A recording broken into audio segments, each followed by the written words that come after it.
వెళ్ళింది ఆమె. కానీ అక్కడ వెళ్ళిన తర్వాత ఏం మాట్లాడారో కూడా చెప్పలే. ఏ అంశాలు చర్చించారో ఎవరికీ చెప్పలేదు. అంతేకాదు ఈనాటి చైనా అధ్యక్షులుగా ఉన్నటువంటి జిన్పింగ్ నాడు వైస్ ప్రెసిడెంట్గా ఉన్నారు. ఆయన కూడా వీరు కలిశారు. ఇద్దరు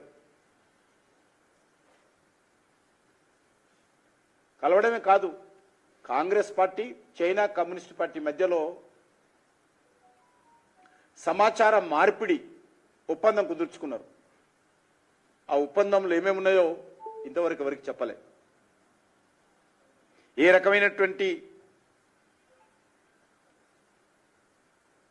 ఆర్థిక ఒప్పందాలా, ఏ రకమైనటువంటి ఒప్పందాలో ఇంతవరకు దేశ ప్రజలకు తెలియదు. ఇలాంటి అంతర్జాతీయ సంఘటనలో కూడా భారత ప్రధానిగా ఉన్నటువంటి మన్మోహన్ సింగ్ గారిని దూరంగా పెట్టినటువంటి చరిత్ర ఈ యొక్క నెహ్రూ కుటుంబానిది. మూడవసారి తాను అధికారం చేపట్టకూడదని నిర్ణయించుకున్నట్లు 2013 ఏప్రిల్లో మన్మోహన్ సింగ్ గారు చేసినటువంటి వ్యాఖ్యలు మనకందరికీ తెలుసు. రాహుల్ గాంధీ నాయకత్వంలోనే వచ్చే ఎన్నికలు జరుగుతాయి, నేను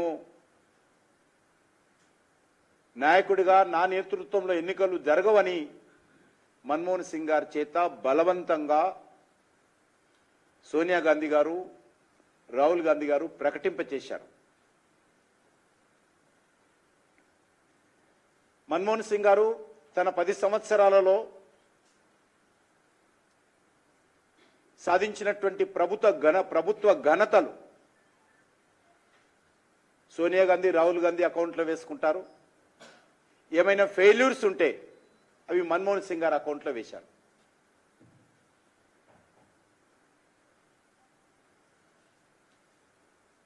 ప్రధానిగా మన్మోహన్ సింగ్ గారు పనిచేస్తున్నప్పుడు దేశానికి సంబంధించినటువంటి అన్ని నిర్ణయాలు కూడా 10 జన్పథ్ నుంచే నడిచే విధంగా వివరించిన విషయము మనకే కాదు అందరికీ తెలుసు. క్యాబినెట్ మినిస్టర్స్ కావచ్చు, ముఖ్యమంత్రులు కావచ్చు,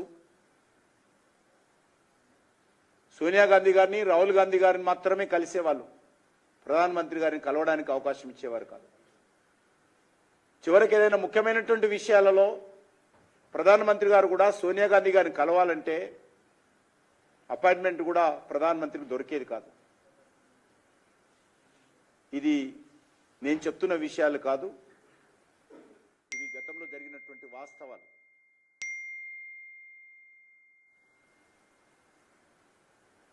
ఏ రకమైనటువంటి అవినీతి ముద్ర లేనటువంటి మన్మోహన్ సింగ్ గారు